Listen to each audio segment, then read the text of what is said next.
and make this bigger.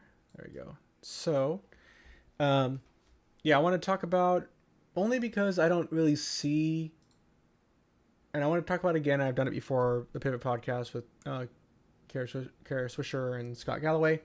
Kind of want to talk about it because I don't see people talking about it very much or pushing back. I think mostly just in that there's such established like lib talkers that it's possible that no one really finds value or interest, or no one thinks they can break through it. Kind of differently or interestingly, it is interesting that it's so different from people talking about Ezra Klein's podcast. When Ezra talks about things, I guess it's not every podcast, but people do push back more with like Ta-Nehisi Coates' video or podcast or interview. People are obviously really angry about that. You can look it up, and way more things have been talked about and said for that. But I would say that, at least for like Kara and Scott, people do say that she kind of enabled the tech rise, even if she was saying that there were a bunch of tech bros at the time, in a kind of condescending way. She still was amicable and got invited to the parties and went to them and stuff. So you could still do some arguments there about she might have enabled in laundering the tech bros personality to even get them to where they are. So it's really interesting that I don't see other people bringing it up or talking about it, but I wanted to push back on some of these bits just because I listen to it. Not I listen to it every single time it comes out, but I listen to podcasts, and so I did listen to this one today. So let's see if I can pull this up, and let's go over just a bit of it. Let me see. 1 second. Hold on. Let me check. I was going to check the notes. I have notes of the that I wanted to go over. Let's see. Okay. So yeah, I'm just going to go here. We're just going to go over, I don't, there is video versions of this. I don't want to pull those up because the timestamps are different from when I was tuning on my phone. So, just going to play the most recent episode. Yeah, let's see. I'm just going to go to specific. Support for the show comes from user testing. You can stop with the I don't care. I'm not going to advertise for you. So, let's get the right mark. I wish it would show as I scrolled across. So it's going to start here. These are rough marks, so hopefully it doesn't start without all the context that you might require to hear. But we'll listen to this, and I definitely have some stuff to say about this podcast as a whole. Risks for doing their jobs. The app's creators slammed the decision, accusing Apple of bending to what he called an authoritarian regime. Oh, right, that's right. So this chunk, the Apple Store, they removed this app called IceBlock, which allows you to. It was specifically for ice, in which like people. It's similar to like on like the Google Maps or anything like that, where you can report that there's what's it called? Anyway, police are watching, or speed trap, that there's speed traps for police. You can mark them. Nothing legal about that. For you to know where police activity is. For if people are out in public, it's legal for you to know where people are in public because people are out in public. So IceBlock was a similar thing where if people saw something, they can just mark it like saw people here, or I saw ice here, or saw ice here. And so you'd open up the app, you could see turn on your location, similar to Google Maps, and that's all it was. It was just an app that allowed people to report these different things. You could probably make something pretty easily, just using the Google API. You can make your own, but you'd have to give it to all your friends, and so you'd have to report. So that's what the point of IceBlock was. It was getting through all that. So it's been pulled down. So let's talk a little bit more about that here after they say some more. Meanwhile, ICE is hiring contractors to scan Facebook, TikTok, and YouTube to find leads for enforcement raids and also monitor people's social feeds. Again, communists. This is what the authoritarians do. What do you think of? So she said again, communist, because she was saying things before, because they still don't know what socialism and communism mean. It is not, communism doesn't mean monitor all of your people. Again, it's the classic trope. Actual communism has never been tried. I'm not here to talk about capitalism versus communism versus socialism versus anything like that. I'm gonna just wanted to say, like, it isn't communist to,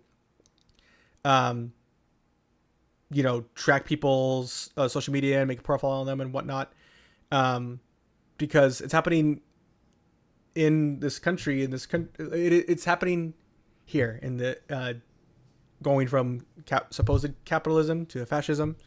Capitalists would prefer fascism over socialism or anything that actually helps people. That's what's happening. So if you're going to say that if you're going to make the wrong assessment that communism, it tracks people's social media and makes a profile on them, because China does it and claims that they're purely communism when it's not. It's also dictatorship from one party. Then you would also be mad and do more and say more and protest way more than just doing your podcast on the current Trump regime, taking control of TikTok and handing it to Larry Ellison, CEO of Oracle, for cheap. Like, no matter how you slice it, it's a cheap buy. It was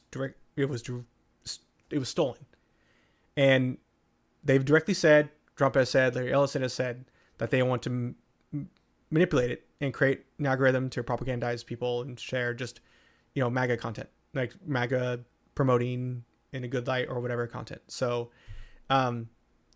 going and saying like that they're taking control of these companies and to make a social media propaganda arm, it's happening here in capitalism. We have the consolidation of media. We know that. We already have also Larry Ellison, well, his son anyway, whatever, is buying up CBS, and CBS, which is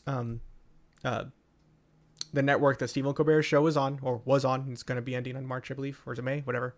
But all to say, you have Jeff Bezos step out the Washington Post. You have all this different, the media outlets are already bought by a bunch of capitalists, and they already only say one thing. And it was driven by capitalism, driven by profit seeking only. So even if it's a flippant statement, it's still moronic. If you're going to be paid millions of dollars to just go on a podcast and talk, that's just a lie. It isn't communist to take control of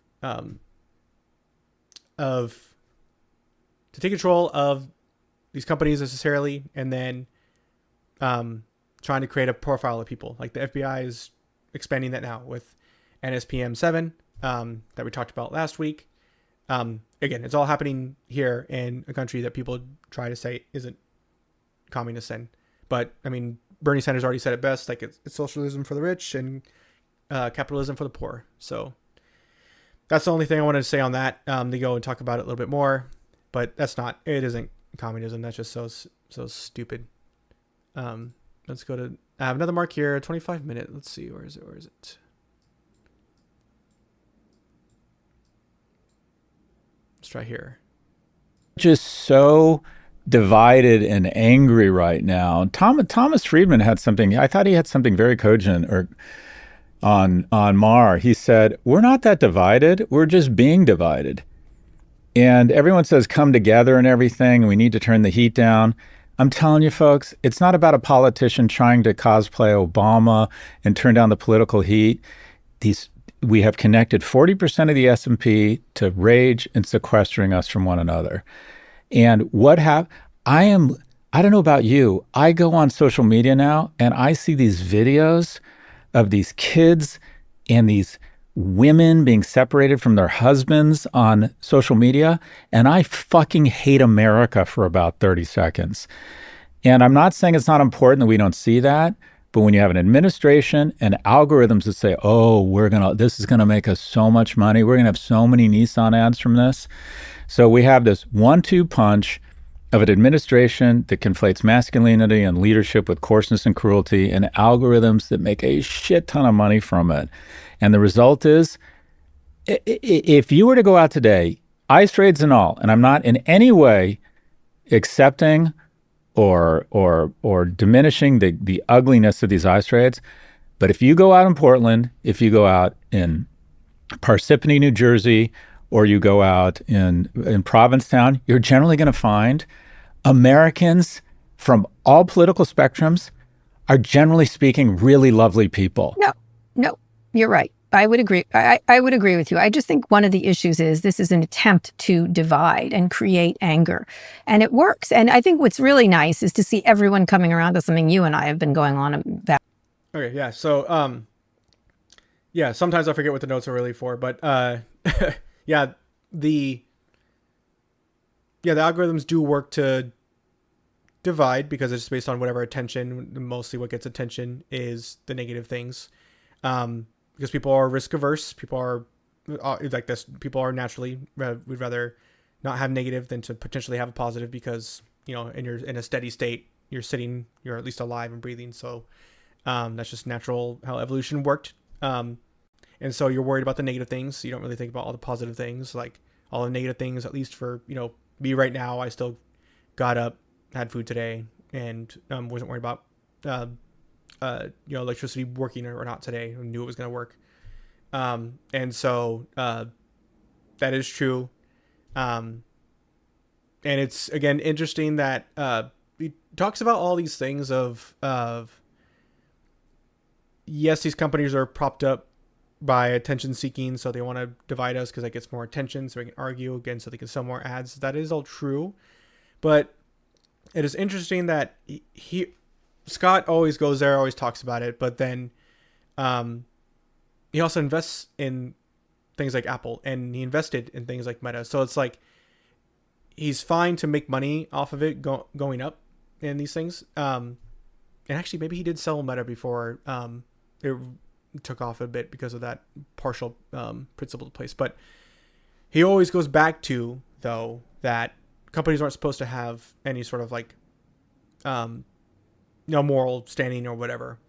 That's what he says. And then he also says they should be only seeking one thing, which is profit. And then the Congress is supposed to pass laws to prevent companies doing XYZ. But all of his statements are so like after the fact, instead of thinking about how we got here, instead of thinking about what led to them to amass so much money such that they can buy off politicians, what even allows companies and rich people to give much money to politicians, and moving backwards through the timeline to actually dig into why it's the case, and not just say like things that are good for him to say on one side, one side of his mouth, and then but on the other saying, oh, but they should be doing that. From, again, his own business classes, his own words on other companies, that they should be only seeking profit. These companies are only seeking profit. So, oh, you're saying there's a moral side to it, then blah, blah, blah. So then there's like other laws then you should be passing or you should be advocating for. But if you're just going to go on this podcast and say this one thing and then go back to these companies' boardrooms and invest in them, and because of the and complain that the S&P 500 is just 7 companies, if you're going to complain about that, where were you decades ago? If you're 60 years old, I think he is now. Where was he decades ago? Where was he saying before? What was he saying 10 years ago? So it's always incredibly disingenuous from like these people. They're just like saying whatever is going to get them attention so they can go and sell speaking engagements to other places.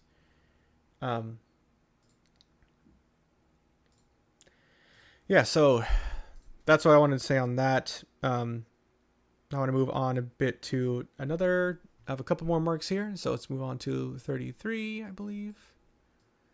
Let's see. These are really rough marks, so you might hear like tidbits of stuff I don't really care about. But let's see. Come on. Is there a way to type something else I could put in here so I don't have to just drag through it? Oh, whatever. Probably if I make this larger, but I don't want to. So go here. Come on. A little bit. That's good. Let's see. I mean, if they were really, Adobe did this the right way. Adobe basically started a generative AI, a design AI, whatever they're called, and said, everything on here, we've developed agreements with the initial IP creators. And it's So here that he's talking about Adobe doing it the right way.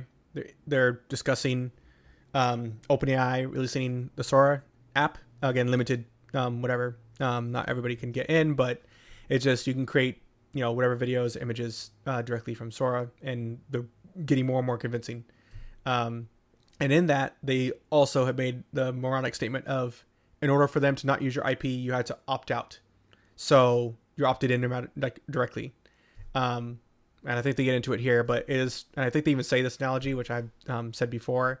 It's that, oh, okay, so then if that's the case, then if you don't want me to rob you, you need to sign my not robbed petition or statement or document, whatever. I'm going to rob you unless you opted out. So you can opt out after I've already robbed you. But too late, I already took it. So now we can listen to a bit more here. It's probably not as complete as a Wild West, but everything here, the people have agreed to license it to us. And this is a moment in time where absolutely they should hit back hard. But unfortunately, the smart economic decision is just to steal from people. But I think this is absolutely a moment to push back. The other thing I got additional hate from this, I've been getting a lot of hate this week, or I'm very sensitive. I don't know. Maybe it's the Xanax speaking. Not sure. Anyways, I put out a thing showing a graph. LA is basically turning into the next Detroit with better weather. And that is, I sent you that story, in the Times. What the Japanese did to Detroit, essentially Netflix and now AI and Ellison. And the strike, which you had been very vocal about the strike, FYI, saying this is going to cause untold damage. So it was the strike, Netflix, and AI.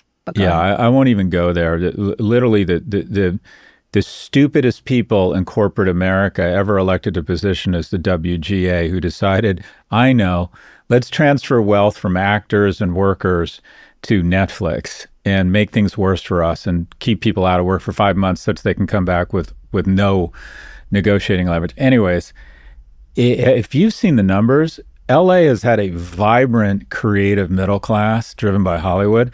And it's not, people think it's Bryan Cranston or Tom Cruise. It's not. It's caterers. It's makeup artists. It's lighters. It's gaffers. It's sound people. People making 80 to 250 grand a year as animators, as costume designers. And it's all being cleaned out. Yeah. So, yeah, part of it is being cleaned out by AI, but it really starts to depend on what people want. Like, it's changing in from a difference of, do you want, I think it's going to be a difference of, do you want something that is just slop, that is just crap? Do you want something that is just mass produced? Or do you want something that's actually made by a human that knows what it actually is like? And I think that is where he's missing the point, because Scott himself doesn't really make anything either. He just, he compiles a bunch of stuff that has been told to him. He doesn't really think for himself anymore. He just interviews other people. And for a long time, for decades now, he hasn't thought on his own. So he's just saying, oh, okay, then now if everything is, something like Adobe or Sora, we have a bunch of AI in it, then I can just go and, I don't have to have an actual creative person. I can just use these tools and I can go to any country and do them. Sure, it's already the case that a lot of movies and stuff are being filmed in other countries. But there's way more to say there of to start to get into, like, do we really want to be crabs in a bucket when we're making things where we keep offering tax, like even happens in the United States, right? Where a lot of things went to Georgia for a lot of movies went to Georgia because they were offering better tax incentives or whatever. But again, it's like, do you want to just offer these crazy tax incentives and subsidies for corporations that already have a bunch of money? You can just mandate collectively at the federal level or at the global level, as Janet Yellen tried to do, that a certain minimum tax will have to happen no matter what. And that would start to level out where jobs would be placed. And there's way more to say about, just wealth inequality in the world as a whole. But using this as like a way to like attack a union again is still hilarious because um, I don't think he talks about how he uses ChatGPT to write his scripts, but yeah, maybe he just does it for checking, but he's still using it to check this or that and edit it. So it's like, okay, well, at what point are you going to start being, tired and lazy one day and you're going to start letting ChatGPT, scroll or crawl your old content, put in a new story and say, hey, put this in my voice from my past pieces. And then he's just, on autopilot at that point, which I think he already is. But again, it's like, perhaps people might be overpaid in certain areas, overpaid because of a lack of people that like want to work in LA. Like it doesn't matter. That is a really funny thing. Like if they're being paid 80,000 to 250,000 a year to do whatever job. I'm like, well, I'm pretty sure there's a huge excess of people that want to be in the movie industry in LA. And so whatever wage they're getting paid there is competitive for that area and that area as a whole. And even that area, like even for the country, I'd say, because I think a lot of people want to do that work in the country and would move to LA for it. And they'd gladly move. And so whatever the current wage is now, that's it for that's going to be it. It's already been fully competitive. And the only thing that isn't competitive then are the studios that make movies. That are allowed to make movies because of what's quote unquote financially viable now. Which he also doesn't talk about, like why is it that you have to, why are writers getting paid so little, and then why are actors getting paid to only do these movies, or why only these kind of movies making money. They never talk about that. They never talk about they never aren't really talking about the consolidation of movies. They're actually like forecasting and saying, I think that Disney should buy Netflix. I'm like, that's even further consolidation. Or Disney should close Disney Plus and rent out their content to Netflix again. And so like, they're just talking about consolidation again. And like, they're trying to talk about inequality and these things that are bad for young people. But then they talk about like this business proposition on this other side of their mouth. So again, these two-sided things are what happen in these podcasts all the time. And there is no consistent narrative that they're making with each podcast or with each episode. It's just insane, the contradictoriness that happens the whole time. So that's what I have to say about his, old pickle brain saying about OpenAI and Sora. And yeah. All right. I'm going to move on to the 48-minute mark here. Have a couple more bits actually after this. So let's see. Come on. Just tell me the right one. Wish I could. I'll figure it out for next time, so it's not as stupid as this is. But I'm never listening to this on my desktop. It's usually always my phone. All right, let's go from here.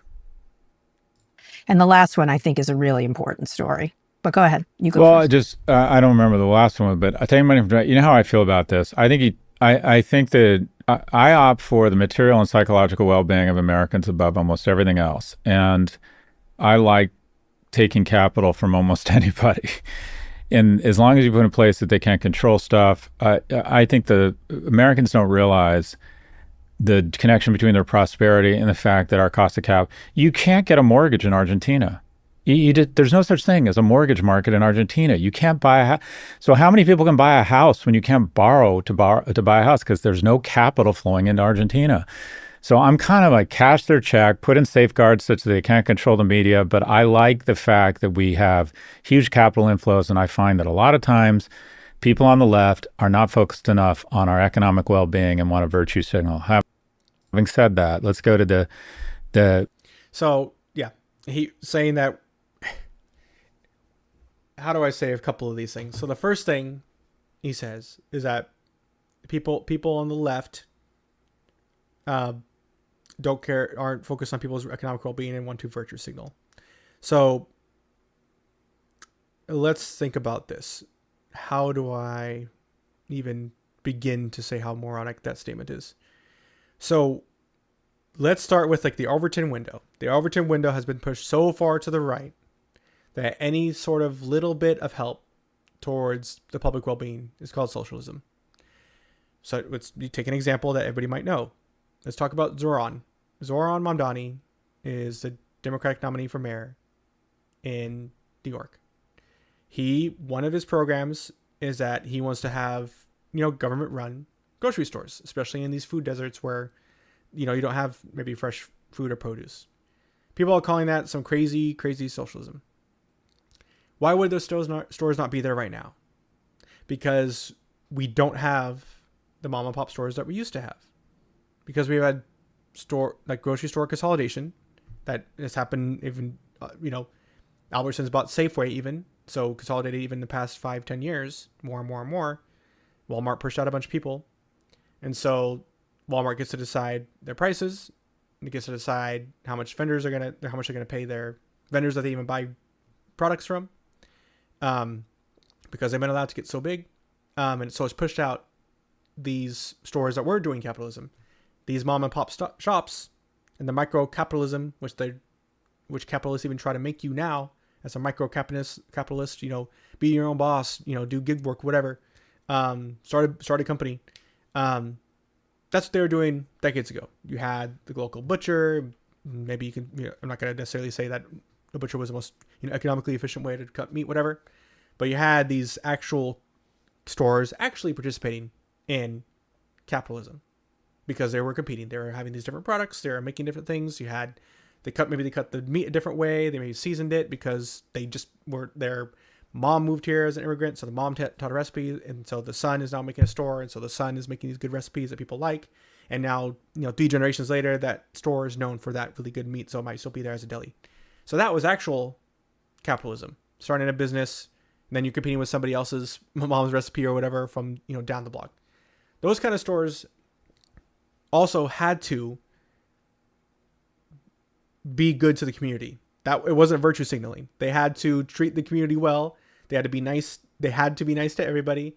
They had to treat everybody well. They had to participate in community events. They had to go around and talk to each other. Because they part of the community. The people that owned it, ran it, the people that probably brought the products to the store, they all lived there. They knew everyone. So it wasn't virtue signaling to demand something from a company. If somebody was rude to your kids or to your grandma, this store's too rude. He yells at blah, blah, blah. So I'm going to go to the one over here. That isn't virtue signaling. That is a store running capitalism. And then not only being competitive to make the store and make good products compared to other stores in other blocks, but they also were caring about the community in which they participate in life. What they were talking about here is about all the comedians that went to Saudi Arabia for a comedy festival. All these comedians, I don't really care to talk about them that much, but they're all hypocritical in that they can't say XYZ jokes here, but they can say them there, whatever. Even though they had to sign a thing from Saudi Arabia, some sort of agreement that they wouldn't say XYZ jokes. So again, just hypocritical. Not saying it's bad that they went to Saudi Arabia to go do the festival. It's just that these comedians specifically were the ones that were complaining about other things before, of censorship or oh, you can't say this kind of joke anymore. And it's well, it's never been the case that you can't say this kind of joke. There's just repercussions that maybe no one wants to listen to you anymore because you said that joke. You can still say it. Nothing's going to happen to you.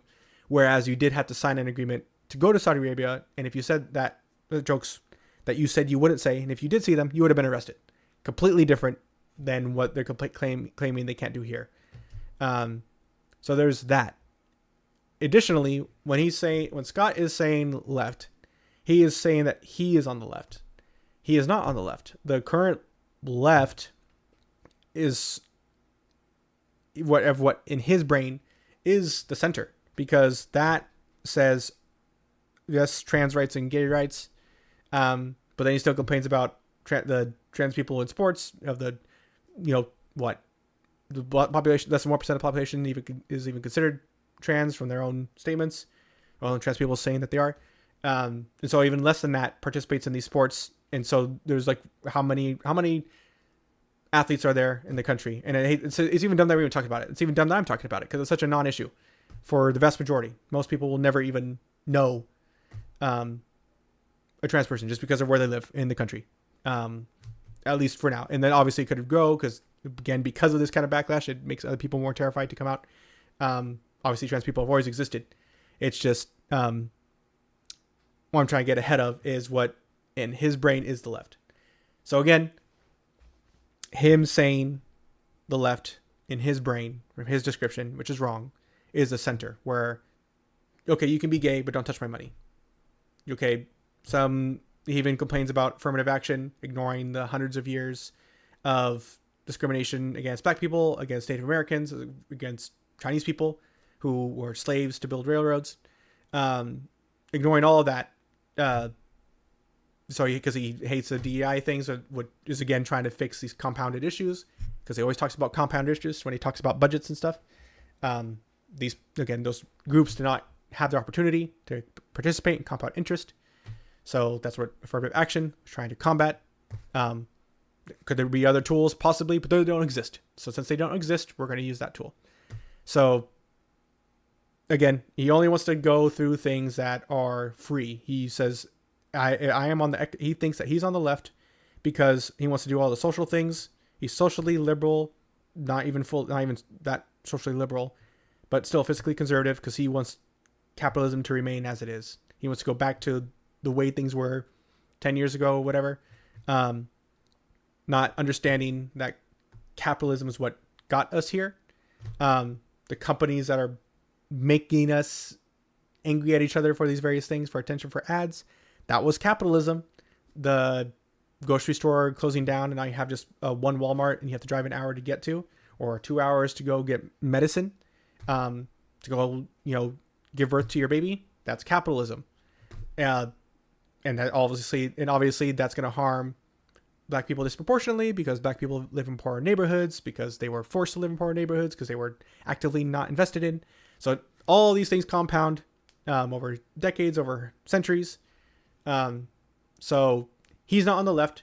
He even the center, like he's not on the actual left. The center, as you might call it, is also on the further right. He's entirely, the Overton window is so far to the right, it's insane. That people call, again, Zoran Mamdani wanting to have a government-run grocery store, calling it socialism is insane. That's just how it was before Ronald Reagan. That's just how businesses were. In addition to that, there isn't anything that, again, it isn't virtue signaling. It's how companies were ran, and it's what people expected of companies. Was to be good stewards of their communities, and they were at the time. Even obviously in 1900, there's various riots and stuff that happened. But again, companies were more forced and socially pressured to be good stewards of the community. So it isn't virtue signaling, and still, yeah. And he's not. He's like center at the best, and even that center's first to the right. But anyway, again, him saying that's virtue signaling is also him virtue signaling. So shut up is what I have to say to him. All right. Moving on to one more bit here. I think it's just 61. Let's see. It should be, come on. All right, let's see what this last bit was. Back and forth trying to figure out what to do. Also, there's a lot of evidence showing that the funding that these universities get for research has been arguably the best investment in the history of the planet around pharmaceuticals and technology. But anyways, having said that, some of the things they want to do, they want to make admissions basically gender, ethnicity, race, and political view blind. And I don't have a problem with that because basically the Supreme Court has already said that's what it has to be. I do believe in affirmative action, but I believe it should be based on income, not based on any observable characteristic or sexual orientation. To marketplace of ideas and civil discourse, they're forcing them to commit to fostering a vibrant marketplace of ideas on campus, requiring an intellectually open campus environment with a broad spectrum of ideological viewpoints present and no single ideology dominant, both along political and other relevant lines. I want to acknowledge that universities have done a really poor job of fomenting and supporting ideological diversity. Having said that, I don't see how you legislate. Any attempt to legislate it really is thought control. And just as the cops, police forces, and the military probably lean conservative, universities are always going to lean progressive. That's just the way it is. Now, should 90+% of your faculty be Democrats? That probably says you need to broaden the spectrum a little bit. So yeah, want to talk about a bit there. So first on him bringing up affirmative action, but only in terms of income for colleges. And it should be based on income, not against other things. Well, if you only do it based off of income, then yes, you will accidentally mostly help black people, for example, because black people for centuries are disproportionately higher rate to be in poverty than white people. Why? Because it's actively selected that way. So if you were to help poor people in general, you might help both of those groups, let's just say white and black people, but the gap will still remain, like the same percentage gap of whatever you want, success metric that you have will remain. You might accidentally help more black people just because, again, higher proportion of them in terms of their racial cohort might be in poverty. And so then you might, help them more than you will help white people. And that might, diminish the gap between the two, but the gap would remain because if you don't do the opposite of a thing that harms somebody and just blanket it to everybody, then they never catch up. Like the group that was discriminated against will never be able to catch up if you get rid of that as a mechanism. Now, people do argue about the definition of racism because racism requires there to be a power dynamic in it. So reverse racism wouldn't exist because the power dynamic has been that, white people enslaving people for, forever. Not going to get into the history or why they did that.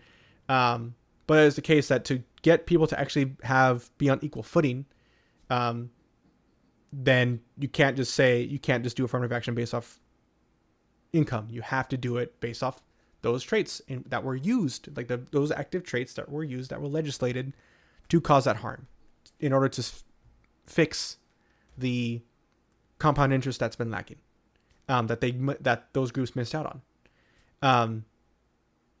And again, it's the classic line. I think I've said it before. I forgot, maybe remember the wording, but when you've had a lifetime of privilege, then equality seems like discrimination. That's what's going to happen here. Is it anybody's problem necessarily today that their ancestors had slaves and whatnot? I suppose maybe not, but they do have an obligation to help fix it. So, again, he misses the point of affirmative action. Don't know why. Also trying to talk about if 90% of your faculty in a university is a Democrat, that it doesn't say anything at all. Because if we talk about a specific academic rigor of especially in STEM in some way, that I guess is a little bit more tangible because there's measurable things there. I'm sure there's measurable in other different studies or disciplines. But it's to say that if it leans that way, if people that spend their time studying these things, and especially for hard sciences, let's just keep it on that. If they go into the hard sciences and they become Democrats from their studies, then it just means that they're supposed to have had, again, academic rigor. They had other people. They followed the scientific method. They have other people that were able to reproduce their experiments, come to the same results that they had found, and happened over and over and over. They published it a lot, and other people in other countries maybe have done the same thing. They reproduced their experiment, got the same results over and over and over. That it just means that through studying of facts of data, that they're like, okay, well then if these are facts and data and this information that I have I'm going to use the information that I've studied for all of my life to make my voting decision. And my voting decision is the Democrats, because at least for decades, or at least at the time or whatever, they seem to be the people to vote for. Again, in our terrible two-party system, we can argue about that, but maybe that would have allowed more schools of thought.